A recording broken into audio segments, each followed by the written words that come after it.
Hello दोस्तों, अभी class 0.1 में आपका स्वागत है। आज हम पढ़ने वाले हैं क्लास 10 का मैथ, जिसमें हम पढ़ेंगे प्रश्नावली 3G। और ये भी बहुत ही आसान चैप्टर है और इसको बहुत ही बेसिक से लेके चलेंगे जिससे आपको प्रॉब्लम ना हो। तो आइए देखते हैं क्वेश्चन नंबर 1। यहाँ पे देखते हैं सबसे पहले क्वेश्चन नंबर 1 लिखा है ए और बी की मासिक आय जो है उसका अनुपात 9 और 7 है और उनके मासिक व्यय का जो अनुपात है 4:3 है। यदि उनमें से प्रत्येक 200 मासिक बचत बचाता हो तो प्रत्येक की जो मासिक आय है वो हमको ज्ञात करनी है। तो सबसे पहले जब भी अनुपात में कोई आय दिया हो या फिर कुछ भी दिया हो, अनुपात में अगर दिया होता तो उसके साथ या तो x लगा देते हैं या तो y लगा देते हैं। और अगर दो अनुपात दिया हो, एक अलग एक दूसरा अलग भी हो, जैसे हम दिया हुआ है ये अलग अनुपात है, ये आय का अनुपात है और ये खर्च का अनुपात है, तो इसके साथ x लगाएंगे तो इसके साथ कुछ और लगाना पड़ेगा, तो हम इसके साथ क्या लगा देंगे तो y लगा देंगे। तो लिखेंगे सबसे पहले इसके साथ x लगा के लिखेंगे। माना, पहले हल लिख लीजिए, यहाँ हल लिखेंगे। माना ए व बी की आय क्रमशः कितना है 9x तथा 7x है। दोनों अनुपात के साथ क्या लगा दिए, x लगा दिए, वो उनका आय हो गया। मतलब ए कमा रहा है 9x और बी कमा रहा है 7x रुपया। ठीक है, लिखेंगे तथा उनका व्यय देखिए यहाँ दिया व्यय मतलब खर्च, व्यय जो है वो कितना है 4। अब इसके साथ x नहीं लगा सकते, ये अलग अनुपात है, इसके साथ y लगा देंगे। 4y तथा कितना y है 3y तथा 3y है। उनका जो व्यय है वो कितना है 4y और 3y। दोनों का लिखा हुआ है, दोनों का जो बचत है कितना है 200 है। बचत कितना है 200। बचत निकालने का तरीका क्या होता है, हम आय में से खर्च को घटा देते हैं तो हमारा बचत निकलता है। मतलब कितना रुपया कमाया गया और कितना रुपया खर्च हो गया, अगर कमाने वाले पैसे में से खर्च करने वाला पैसा घटा देते हैं तो हमारा बचत निकल जाता है। तो लिखेंगे यहाँ पे, लिखेंगे हम जानते हैं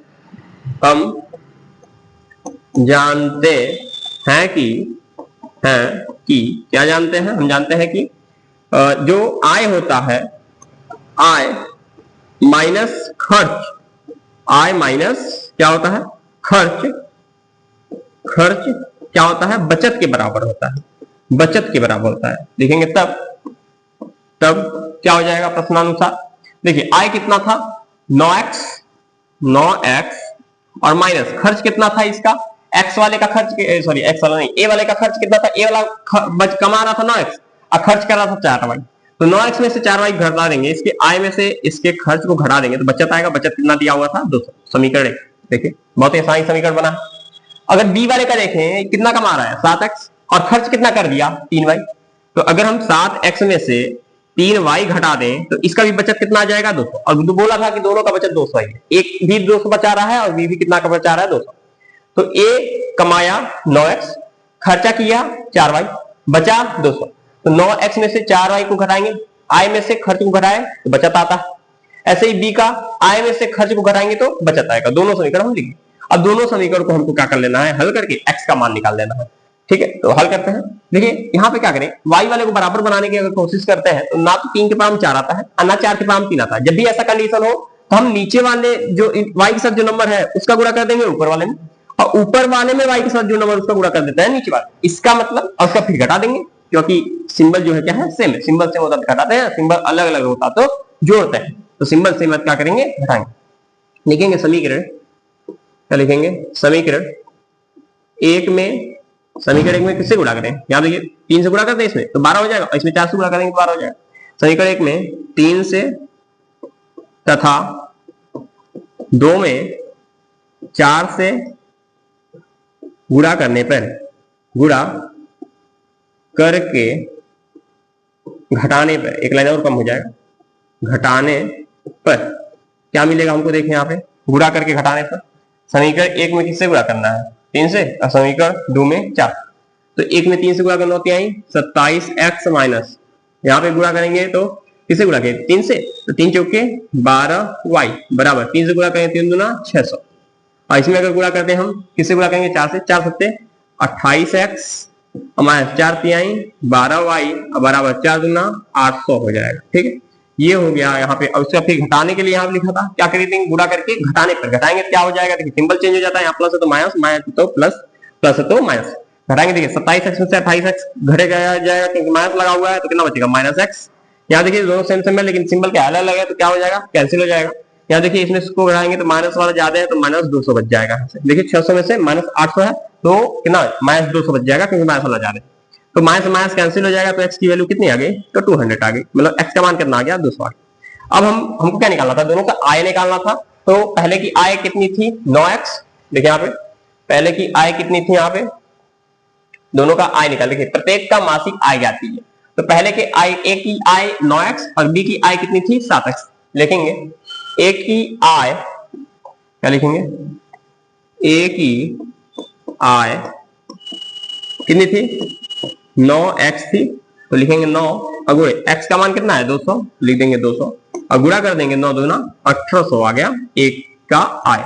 इस तरह से अगर b का आय निकालें, लिखेंगे b की आय, b की आय कितनी थी यहाँ पे 7x था, तो लिखेंगे 7 गुणे x का मान कितना है 200 है, गुणा कर देंगे कितना आ जाएगा 1400। ये किसका आय आ गया, ये आ गया b का आय आ गया, मतलब b कमाता है 1400 रुपया और a कमा लेता है 1800 रुपया। तो इस तरह से हम a और b का आय निकालिए। तो इस तरह से हमारा क्वेश्चन सोल्व हो गया, ये हमारा क्वेश्चन सोल्व हो गया बहुत ही आसानी से, देख लीजिए, इसका स्क्रीनशॉट लेना तो आप ले सकते हैं। अब देखते हैं क्वेश्चन नंबर सेकंड।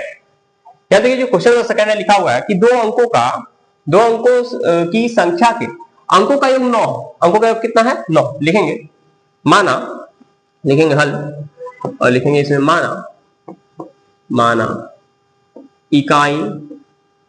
इकाई का अंक x तथा दहाई का अंक y है। इकाई वाला अंक कितना मान लिए x और दहाई का अंक कितना है y है। संख्या का जो भी संख्या उसका दो अंक होंगे, दो अंकों वाली संख्या है, दो अंक होंगे, पहला अंक x मान लिए, दूसरा वाला कितना मान लिए तो y मान लिए। लिखा है दोनों का अंकों का योग 9, मतलब दोनों का अंकों को जोड़ दें, पहला अंक कितना था x था, दूसरा y था, तो x प्लस y ये दोनों अंकों का योग हो गया, कितना लिखा है 9, समीकरण 1 हो गया। देखिए दोनों अंकों का योग कितना 9 है, लिख दी। आगे लिखा हुआ है कि इस संख्या का, अच्छा वो संख्या क्या होगी सबसे पहले उसको लिखते हैं, लिखेंगे तथा संख्या, वो संख्या क्या होगी देखिए ध्यान सुनो। लिखा है कि दो संख्या वाली, अच्छा एक बात होता है यहाँ पे मान लीजिए 25 अगर लिखा हुआ है कि ना 25, इसको अगर अलग अलग करके लिखना है तो क्या हम इस तरह से नहीं लिख सकते 20 + 5, बिल्कुल रख सकते हैं। इसका मतलब इकाई वाले अंक में 1 से गुणा करना पड़ता है तो 5 × 5 और दहाई वाले अंक में 10 से गुणा करना पड़ता है तो 10 × 20 हो जाएगा। इसी तरह अगर संख्या हम इकाई अंक x माने हैं और दहाई अंक y माने हैं, इसको अगर लिखना हो इस तरह से तो इकाई वाले अंक में x से गुणा करते हैं, सॉरी 1 से गुणा करते हैं, 1 से गुणा करेंगे x में उतना ही होगा, और दहाई वाले अंक में हम किससे गुणा करते हैं 10 से, तो कितना y हो जाएगा तो 10y हो जाएगा। तो ये हमारी संख्या हो जाएगी कितना 10y और प्लस x, क्या हो जाएगा 10y और प्लस x। तो लिखेंगे संख्या लिखते हैं सबसे पहले 10y और प्लस x, ये हमारी संख्या। लिखा है कि इस संख्या का, ये संख्या हो गई, इस संख्या का कितना गुना 9 गुना, तो किससे गुणा कर देंगे इसमें 9 से, ये इस संख्या का 9 गुना। बोला कि संख्या के अंकों को पलटने से, अब संख्या के अंकों को पलटने के लिए बोल रहा है, दोनों का अंकों को पलट देंगे, x ये y, y ये x, कितना हो जाएगा 10y था तो 10x हो जाएगा और प्लस x अपने आप क्या हो जाएगा y। संख्या के अंकों को पलट दिए। लिखा संख्या के अंकों को पलटने से बनी संख्या का 2 गुना, अब ये जो संख्या बनी इसका 2 गुना कर दी, ये बोल रहा है बनी संख्या का 2 गुना है, मतलब ये वाला इसके क्या है बराबर, जो संख्या था उसका 9 गुना, दोनों को अंकों को पलटने से बनी जो संख्या है उसका 2 गुना, दोनों एक दूसरे क्या है बराबर है। तो ये हो गया समीकरण 2। यहां से हम हल करना शुरू कर देंगे, तो क्या हो जाएगा 9 का गुणा करेंगे तो 9x, या देखिए 9 का गुणा कर देंगे तो 9 दाम में 90, सॉरी y हो जाएगा, और प्लस 9 का गुणा इसमें कर देंगे तो कितना हो जाएगा 9x हो जाएगा बराबर। यहां गुणा करते हैं, 2 का गुणा करेंगे तो यहां हो जाएगा 2 दाम में 20x और प्लस 2 का गुणा इसमें कर देंगे तो कितना हो जाएगा तो 2y हो जाएगा। ठीक है, इस तरह से हमने कर लिया। इसके बाद हम क्या करते हैं, यहाँ पे देखिए, यहाँ पे हम क्या करते हैं, यहाँ पे 9x है, सॉरी 90y है और यहाँ पे x बराबर इतना दिया हुआ था, इसको थोड़ा हल करते हैं, हल करेंगे तो 90y कितना 90y और ये 2y इधर आ जाएगा तो -2y हो जाएगा और यहाँ पे प्लस यहाँ पे 9x और ये 20x इधर आ जाएगा तो -20x हो जाएगा। अब बराबर क्या बचेगा, कुछ नहीं बचे तो क्या लिखेंगे तो 0 लिखेंगे। यहाँ देखिए इसको थोड़ा हल करते हैं, इसमें से इसको घटाएंगे तो कितना हो जाएगा 88y और प्लस इसमें से इसको घटा देंगे तो कितना हो जाएगा, ये माइनस में बचेगा -11x, कितना बच जाएगा -11x बच जाएगा, और बराबर क्या हो जाएगा, तो 0 हो जाएगा। यहां से 11 अगर कॉमन कर लें तो यहाँ 11 कॉमन, 11 कितने बार में, 8 बार में, और y -11 एक बार में, और एक तो लिखते नहीं है, बस x बच जाएगा, x को लिख देंगे, एक तो लिखते नहीं है, 11 कॉमन कर लिए क्या बचा, x बचा, और बराबर क्या आ गया 0। यहां से अगर लिखें 8y - x इक्वल टू, देखिए 11 इधर से गुणा में है, ब्रैकेट में गुणा होता है, इधर दूसरे तरफ भेजते हैं भाग में चला जाता है, तो 0 में 11 से क्या हो जाता है भाग, और 0 में 11 से भाग हो जाएगा तो बचेगा 8y - x बराबर कितना हो जाएगा, तो 0 हो जाएगा। ये आ गया हमारा समीकरण 2। अगर समीकरण 1 और 2 को हल करें, देखिए ये समीकरण 1 है, यहाँ पे प्लस में दिया है दोनों, ये समीकरण 2 है, यहाँ पे एक प्लस में, दूसरा किसने दिया, माइनस में दिया। इन दोनों को हल करके हम यहाँ से आंसर निकाल सकते हैं। इसको थोड़ा पलट के लिख सकते हैं क्या, बिल्कुल लिख सकते हैं, इस तरह से हम इसको लिख सकते हैं। देखिए इसको हम इस तरह से लिख सकते हैं, यहाँ पे इसको समीकरण अभिनव बनाए, यहाँ क्या कर दें, x वाले को इधर कर दें तो -x, और प्लस इसको इधर कर दें 8y, इससे थोड़ा और बढ़िया समझ में आएगा आपको। ये समीकरण 2 बना लिए, इसको देखिए, इसको इधर कर लिए और इसको इधर कर लिए, इसको समीकरण 2 बना लिए। हम क्या करें, समीकरण 1 और 2 को जोड़ दें, क्या करते हैं, जोड़ दें, क्योंकि x वाला यहाँ प्लस में, इसमें किसमें है, माइनस में, तो हमको y का मान निकल जाएगा। लिखेंगे समीकरण 1 और 2 को जोड़ने पर, उधर लिखते हैं थोड़ा इधर, तो दोनों दिखेगा हमको, क्या लिखते हैं, क्या लिखेंगे, समीकरण 1 और 2 को जोड़ने पर, समीकरण 1 व 2 को जोड़ने पर, जोड़ेंगे तो क्या मिलेगा हमको, देखिए यहाँ पे, देखिए ये समीकरण 1 है, ये 2 है, प्लस एक्स से माइनस एक्स कैंसिल हो जाएगा, क्योंकि ये प्लस में माइनस है, और y और 8y कितना y हो जाएगा, तो 9y हो जाएगा, कितना y हो जाएगा, 9y बराबर, इधर देखिए 9 और 0 को जोड़ेंगे तो 9 ही आएगा, तो 9 हो गया। तो y का मान कितना आ गया, y बराबर, देखिए 9 नीचे जाएगा तो 9/9 हो जाएगा, 9 से 9 कट गया, कितना आ गया, y का मान आ गया 1। अब y का मान अगर हम इसमें रख दें समीकरण 1 में, तो हमको x का मान निकल जाएगा, लेकिन y का मान समीकरण 1 में रखने पर, y का मान समीकरण 1 में रखने पर, रख देते हैं यहाँ पे, क्या है समीकरण 1, x + y बराबर 9 है, x प्लस y का मान कितना हो जाएगा, 1 बराबर 9, तो x का मान कितना हो जाएगा 9, और 1 + 1 उधर जाएगा तो -1 हो जाएगा, तो x बराबर कितना हो जाएगा, 9 में से 1 गया तो 8, मतलब x का मान कितना आ गया, तो 8 आ गया। अब यहाँ संख्या हम लिखेंगे तब या फिर अतः लिखते हैं, अतः संख्या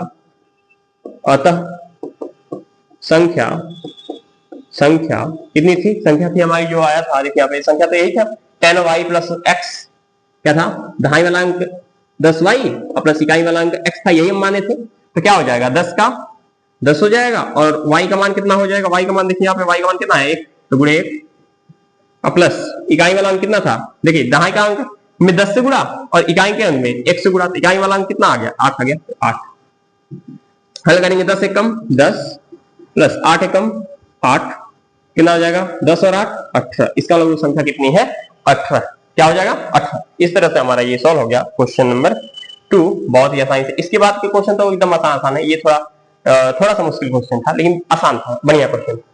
तो क्वेश्चन नंबर 2 हमारा सॉल्व हो गया, स्क्रीनशॉट लेना चाहे तो आप ले सकते हैं। अब हम देखते हैं क्वेश्चन नंबर 3, यहाँ देखिए क्वेश्चन नंबर 3 देखते हैं। यहाँ पे ये आसान क्वेश्चन है, लिखा हुआ है कि ये विस्तृत उत्तरीय प्रश्न है, लिखा है एक पुस्तक विक्रेता अपनी पुस्तक 24 रुपए में बेचकर, कितना बेचा, 24 रुपए में बेचा, और उतने ही प्रतिशत का लाभ उठाया, जितने में बेचा उतने ही प्रतिशत का लाभ कमा लिया।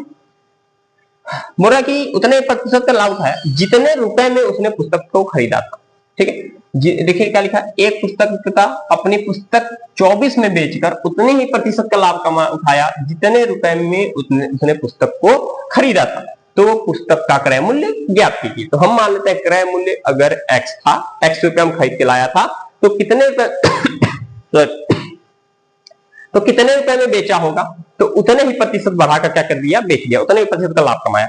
हमें पता है कि जो सेलिंग प्राइस एसपी बराबर होता है, क्या होता है, यहाँ पे लिखते हैं, क्या हो जाएगा, लिखेंगे हल लिखेंगे लाभ सॉरी विक्रय मूल्य बराबर होता है, विक्रय मूल्य मतलब एमपी बराबर विक्रय मूल्य बराबर होता है क्रय मूल्य प्लस लाभ, क्या होता है, लाभ, क्रय मूल्य प्लस लाभ। क्रय मूल्य में जितने हम खरीद के लाए जितना फायदा हुआ दोनों को जोड़ देते हैं तो हमारा क्या निकल जाता है, विक्रय मूल्य, मतलब कितने बेचे थे ये पता चल जाता है। ठीक है, तो मान लेते हैं जो लाभ हो रहा था वो x% हो रहा था। कितना हो रहा था, x%। लिखेंगे माना लाभ या फिर क्रय मूल्य कितना था, माना क्रय मूल्य x था तो लाभ भी x ही होगा, क्योंकि बोला है जितना खरीद के लाया था लाभ भी उतना ही कमाया। तो खरीद के मान लेता है क्रय मूल्य मतलब खरीदने वाला मूल्य, और विक्रय मूल्य मतलब बेचने वाला। तो मान लेता है x का खरीद के लाया तो लाभ कितना कमाया होगा, x% ही कमाया होगा। तो आप लिखते हैं, तो लिखेंगे माना क्रय मूल्य कितना है, x रुपए है, कितना है, x रुपया। तो फिर लिखेंगे तब प्रश्नानुसार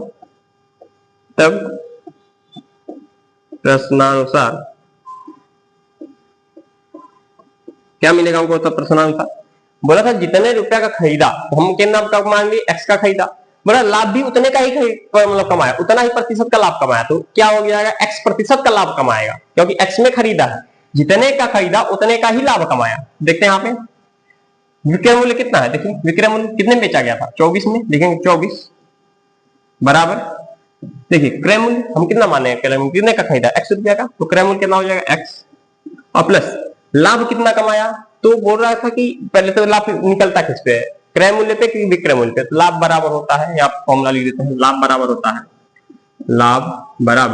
है क्रय मूल्य गुणे लाभ प्रतिशत ये होता है। तो देखिए क्रय मूल्य कितना है, क्रय मूल्य है यहाँ पे बटे, ये प्रतिशत को ही बटे में लिख देते हैं 100, ठीक है, और जो प्रतिशत उसको बटे में 100 लिखते हैं। यहाँ देखिए क्रय मूल्य कितना था, x माने तो x हो गया, लाभ की जब क्या लिखेंगे, लाभ की जब क्रय मूल्य यहाँ पे लिख देते हैं। क्रय मूल्य कितना था, x था, और गुणे लाभ प्रतिशत कितना था, जितने कमाए उतना ही लाभ, मतलब x का खरीदा तो x का ही लाभ, x%। इसको क्या लिख सकते हैं, x गुणे x और प्रतिशत को लिखते हैं बटे 100। प्रतिशत मतलब क्या होता है, बटे 100। अब यहाँ पे लिखते हैं x और x का गुणा करेंगे तो x² हो जाएगा और बटे क्या हो जाएगा 100। इस तरह से हमको पता चल गया जो लाभ है वो x² बटे 100 क्या है, x² बटे 100 ये क्या है, लाभ। ठीक है, क्योंकि x का x का खरीदा और उतने प्रतिशत का लाभ कमाया, तो x का x% निकालना पड़ेगा हमको। तो x का जब x% निकालेंगे, प्रतिशत का मतलब होता है बटे 100, और x का x में गुणा होता है x², अब नीचे क्या है बटे 100, तो वो लाभ आ गया हमारा, लाभ को लिख दिया। इसको हल कर देंगे हमारा आंसर आ जाएगा बराबर। देखिए इसमें 100 का गुणा कर देते हैं तो पूरे नीचे आ जाएगा 100 का गुणा करेंगे 100 का x में गुणा तो 100x हो जाएगा और प्लस x² हो जाएगा, और पूरे नीचे क्या आ जाएगा 100 आ जाएगा। इधर 100 है भाग में, इधर भेजेंगे तो 2400 हो जाएगा, 24 में गुणा हो जाएगा 100 का, 2400 बराबर इधर बचेगा 100x और प्लस x का स्क्वायर। इन सबको एक तरफ करते हैं और हल करते हैं, क्या हो जाएगा देखिए आप, सबको एक तरफ करेंगे, यहाँ पे x² लिखते हैं, इधर x² इक्वल टू नहीं plus 100x, x² plus 100x plus 100x, और ये इधर की तरफ कर लेंगे, मतलब एक ही तरफ कर लेंगे तो माइनस 2400 और इक्वल टू क्या बच जाएगा 0। देखिए इन दोनों को उतार लिए, इसको उधर ही भेज लिए तो माइनस में चला गया, और यहाँ क्वेश्चन बचा इक्वल टू क्या लिख दिए 0 इधर लिखें या फिर उधर लिखें, बात एक ही। अब यहाँ पे इसको हल करते हैं तो इसको हम क्या लिख सकते हैं, फैक्टराइजेशन का नाम को यहाँ लिख सकते हैं x², मतलब फैक्टराइजेशन करने के लिए ये देखना पड़ता है कि ऐसा दोनों में इसको दो भाग में तोड़ दीजिए, इसका गुणा करने पे इतना आ जाए, जोड़ने या फिर घटाने पे इतना आ जाए, हमको पता है। अगर हम इसको तोड़ दें कि 12 और 2 मतलब देखिए यहाँ पे 12 मतलब 120 और 20 में तोड़ दें, 120 का गुणा 20 में करेंगे तो 2400 आ जाएगा, और दोनों 120 में से हम 20 घटा देंगे तो 100 आ जाएगा, तो आंसर आ जाएगा। देखिए यहाँ पे 120x, इसको लिख सकते हैं 120x माइनस 20x और माइनस 2400 बराबर 0। दोनों का गुणा करेंगे तो 2400 आएगा, और 120x में से 20x घटाएंगे तो 100x आ जाएगा। ये तो होता है गुणनखंड। अब यहाँ से गुणनखंड हम कर लेते हैं, क्या हो जाएगा x², यहाँ से क्या कॉमन मिलेगा, कॉमन कर लेते हैं, x कॉमन मिल जा रहा है दोनों में, x कॉमन कर लेंगे तो यहाँ से एक x बचेगा, और प्लस यहाँ से x कॉमन हो गया तो 120 बचा, और यहाँ से माइनस यहाँ से 20 कॉमन कर लिए तो यहाँ से बचा x, और यहाँ से बच जाएगा प्लस 120 बराबर 0। अब इन दोनों को एक साथ लिख देते हैं तो x प्लस 120 ये गुणनखंड हो रहा है, और इन दोनों को एक साथ लिख देंगे x माइनस 20 इक्वल टू क्या हो जाएगा 0। एक बार इसके इक्वल टू 0 पुट करते हैं, एक बार इसके इक्वल टू 0 पुट करते हैं तो क्या हो जाएगा देखिए यहाँ पे हो जाएगा, जब इसके इक्वल टू 0 पुट करेंगे तो x प्लस 120 इक्वल टू 0, तो x की वैल्यू कितनी आ जाएगी, ये प्लस वाला उधर जाएगा तो माइनस 120 आ जाएगा, तो ये ऋणात्मक है, ऋणात्मक मान तो होता नहीं है प्रतिशत में, इसको हम लेते हैं तो x माइनस 20 इक्वल टू 0, मतलब माइनस में तो खरीदा नहीं होगा किसी भी चीज को, क्रय मूल्य ऋणात्मक तो हो नहीं सकता, हमेशा क्रय मूल्य क्या होता है, धनात्मक होता है। तो x इसके बराबर 0 करेंगे तो x इक्वल टू क्या हो जाएगा, -20 उधर जाएगा तो +20 हो जाएगा। तो ये वाला जो मूल्य है यही सही होगा। तो मतलब x का मान कितना था, 20 रुपया, मतलब कितने में खरीद के लाया था, क्रय मूल्य कितना था, 20 था। ये मान तो होगा नहीं क्योंकि ये तो ऋणात्मक हो गया। लिखेंगे अतः क्रय मूल्य कितना है, यह है 20 रुपया। कितना है, 20 रुपया। तो ये आ गया हमारा आंसर। तो इस तरह से हमने सॉल्व कर दिया। अगर आपको स्क्रीनशॉट लेना हो तो आप इसका स्क्रीनशॉट ले सकते हैं, यहाँ पे इसका आप स्क्रीनशॉट ले सकते हैं। तो बहुत ही आसान ये भी क्वेश्चन था। आप देखते हैं क्वेश्चन नंबर 4, क्या देखेंगे, क्वेश्चन नंबर 4। ये देखिए क्वेश्चन नंबर 4 है, यहाँ लिखा हुआ कि 5 पेंसिल, ये तो बहुत ही आसान क्वेश्चन है, लिखेंगे हल। सबसे पहले क्या लिखेंगे, हल। क्या लिखा हुआ आप देखते हैं, 5 पेंसिल 7 कलम का कुल मूल्य 50 रुपया है, जबकि 7 पेंसिल और 5 कलमों का कुल मूल्य 46 रुपया है। तो एक पेंसिल का मूल्य तथा एक कलम का मूल्य क्या है। मान लेंगे एक पेंसिल और एक पेंसिल का मूल्य x और एक कलम का मूल्य y। क्या मानेंगे, लिखेंगे माना एक पेंसिल का मूल्य x तथा कलम का y है, ठीक है, इतना रुपया। अब हमारा क्या लिखा है, 5 पेंसिल। बताइए 5 पेंसिल को कितना मिलेगा। तो एक पेंसिल अगर x का मिल रहा है तो 5 पेंसिल 5x का प्लस 7 कलम, एक कलम y का तो 7 कलम 7y का, कुल रुपया जोड़ देंगे तो कितना आ जाएगा, 50। समीकरण देखिए कितना आसान है। एक पेंसिल x का तो 5 पेंसिल 5x का, एक कलम y का तो 7 कलम 7y का, कुल रुपया बोल रहा है 50। दोनों को जोड़ने पे ही तो कुल रुपया निकलेगा। समीकरण होगा देखेंगे तथा और क्या बोला, देखिए बोल रहा है कि जबकि 7 पेंसिल तो 7x का हो जाएगा प्लस 5 कलम तो 5y का हो जाएगा, बराबर कितना मिल रहा है, 46 का मिल रहा है, तो बराबर 46 हो जाएगा। समीकरण 2। अब हम दोनों को हल कर देंगे, xy का मान निकल जाएगा, वही एक कलम का और पेन का मूल्य। क्या यहाँ देखेंगे, देखिए ना तो 5 गुणा 7 आएगा ना 7 गुणा 5 आएगा, तो हम क्या करेंगे, समीकरण 1 में 5 से गुणा और समीकरण 2 में 7 से गुणा, मतलब ऊपर वाले में नीचे वाले से गुणा, नीचे वाले में ऊपर वाले से गुणा कर देते हैं तो हमारा आंसर आता है। देखिए समीकरण 1 में किससे गुणा करेंगे, 5 से, और समीकरण 2 में 7 से। लिखेंगे समीकरण 1 में 5 से तथा समीकरण 2 में 7 से गुणा करने पर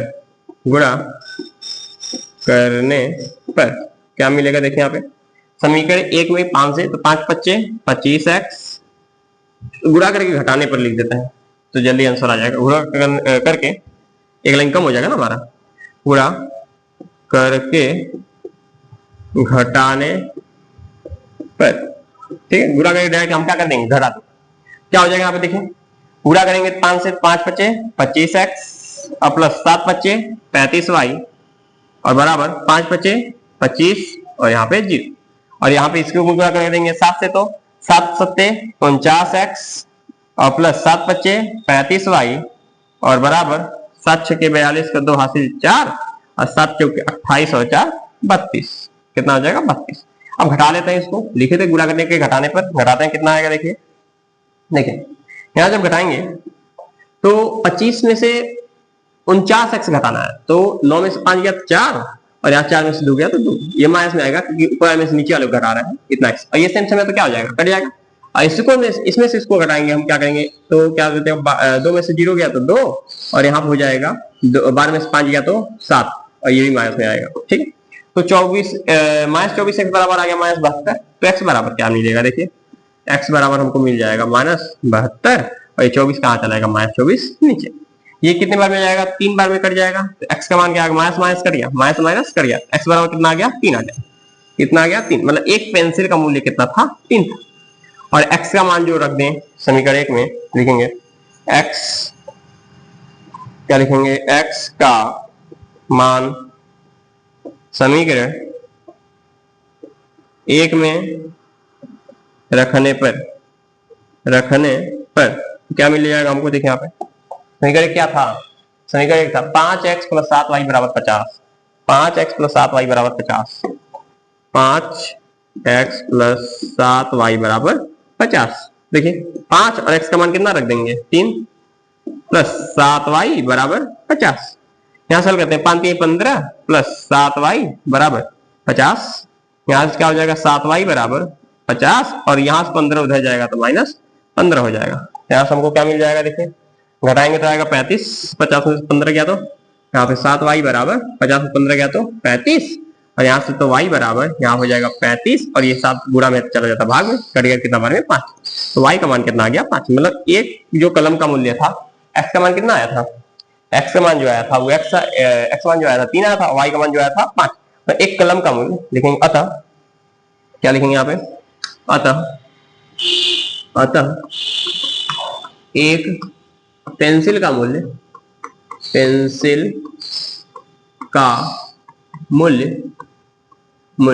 कितना है, एक पेंसिल का मूल्य 3 रुपये तथा कलम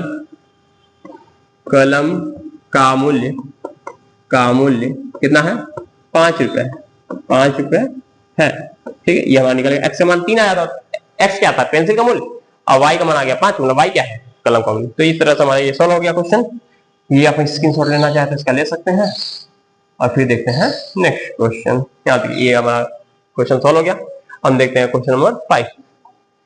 देखिए यहाँ क्वेश्चन नंबर 5 लिखा हुआ है कि एक व्यक्ति कुछ मासिक वेतन पर नौकरी शुरू करता है, मतलब कुछ रुपया उसका रहा होगा स्टार्टिंग में पैसा। लिखा है कि प्रत्येक वर्ष उसके वेतन में नियत वृद्धि होती है, मतलब हर साल उसके वेतन में क्या होता है बढ़ोतरी होती जाती है।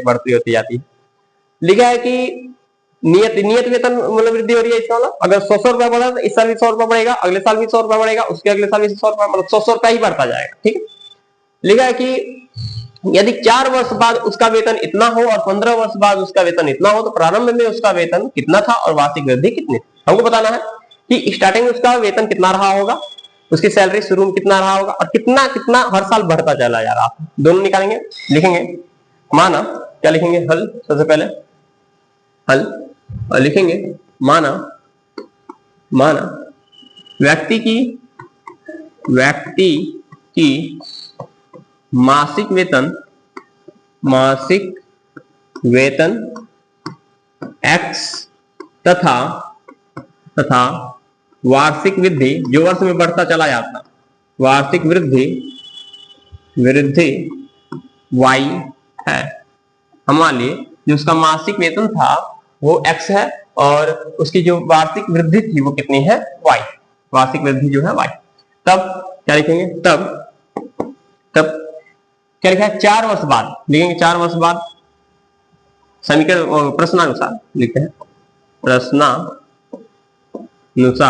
क्या हमको मिलेगा प्रश्न के अनुसार समीकरण बनाने पर। देखिए 4 वर्ष बाद बोला तो 4 वर्ष मान लेते पहले वर्ष का वेतन x रहा होगा, लिख दिया x। तो 4 वर्ष के बाद बताइए 3 साल बढ़ा होगा कि नहीं वेतन, पहले साल तो वेतन वही रहेगा जो x था, हर साल का x मान रहे हैं, पहले साल का तो वेतन वही रहेगा x ही रहेगा, लेकिन हर साल y रुपया बढ़ेगा कि नहीं बढ़ेगा। तो टोटल 4 वर्ष हो गया, तो पहले साल तो वही था, बाकी 3 साल तो वेतन बढ़ा ना, तो 3y हो जाएगा, मतलब कितना बढ़ गया 3y। जैसे मान लेते हैं अभी इस साल वेतन है x रुपया, तो बताइए अगले साल वेतन कितना हो जाएगा, अगले साल जो वेतन हो जाएगा y रुपया उसमें बढ़ जाएगा तो x प्लस y हो जाएगा। उसके अगले साल y रुपया और बढ़ जाएगा तो वेतन कितना हो जाएगा x प्लस 2y हो जाएगा। उसके अगले साल अगर देखेंगे तो y रुपया और बढ़ जाएगा तो वेतन कितना हो जाएगा तो x प्लस 3y हो जाएगा। ऐसे ही चौथे साल अगर हम देखेंगे तो x प्लस 3y, ये हमारा वेतन आ गया। और ये कितना दिया था चौथे साल का, 4 वर्ष बाद वेतन कितना था 2200 रुपया था, लिख दिए 2200 रुपया। ऐसे ही अगर दूसरा समीकरण देखें 15 वर्ष के बाद, तो बताइए 15 वर्ष में पहले साल तो वेतन x ही रहा होगा, बाकी 14 साल वेतन बढ़ा होगा। कितने साल बढ़ा होगा 14 साल वेतन बढ़ा होगा, क्योंकि अगर 2 साल में देखें 1 साल का वेतन वही है, दूसरे साल बढ़ रहा है, तो इसका मतलब 2 साल में 1 साल का वेतन बढ़ रहा है सिर्फ, अब पहले साल का फिक्स ही है। ऐसे अगर 15 साल में देखेंगे 14 साल का वेतन बढ़ेगा, लेकिन 1 साल तो फिक्स ही रहेगा, तो वो फिक्स वाला लिख दी और कितना वेतन बढ़ जाएगा 14 साल बढ़ेगा। 14y बराबर कितना लिखा हुआ है, लिखा है यहाँ पे 2750 रुपया। ये हो गया समीकरण 1 और ये हो गया समीकरण 2। दोनों को हल करके हम क्या निकालेंगे x और y का मान निकालेंगे। तो अगर इसमें से घटा दें तो सीधे निकल सकता है हमारा, लिखेंगे समीकरण 2 में समीकरण 1 को घटा दें, नीचे वाले में से ऊपर वाले को लिखेंगे, समीकरण 2 में से 1 को घटाने पर क्या आएगा, देखिए x में से x क्या खत्म, ये तो कैंसिल हो गया। 14y में से 3y गया तो हमारा बचा 11y बराबर। यहाँ देखिए इसमें से इसको घटाएंगे तो कितना बचेगा, देखिए 0 में से 0 गया तो 0, 5 में से 0 गया तो 5, 7 में से 2 गया तो 5 और 2 में से 2 गया तो 0, तो इतना हो गया। तो y का मान कितना आ जाएगा, तो 550 और 11 कहाँ चला जाएगा नीचे, और 11 फार्म गया 55 5 बार में और 0 0 बार में, तो y का मान कितना आ गया, y का मान आ गया 50। y का मान कितना आ गया 50, y का मान आ गया 50। मतलब ये तो वार्षिक वृद्धि थी, मतलब हर वर्ष वेतन कितना बढ़ रहा था, 50-50 रुपया हर वर्ष क्या हो रहा था, बढ़ रहा था। ठीक है, तो y का मान अगर हम समीकरण में लिखेंगे, y का मान समीकरण 1 में रखने पर तो क्या आएगा, समीकरण 1 क्या है, समीकरण 1 है x plus 3y equal to यहाँ 2200, तो x प्लस 3 और y का मान कितना है 50 बराबर 2200।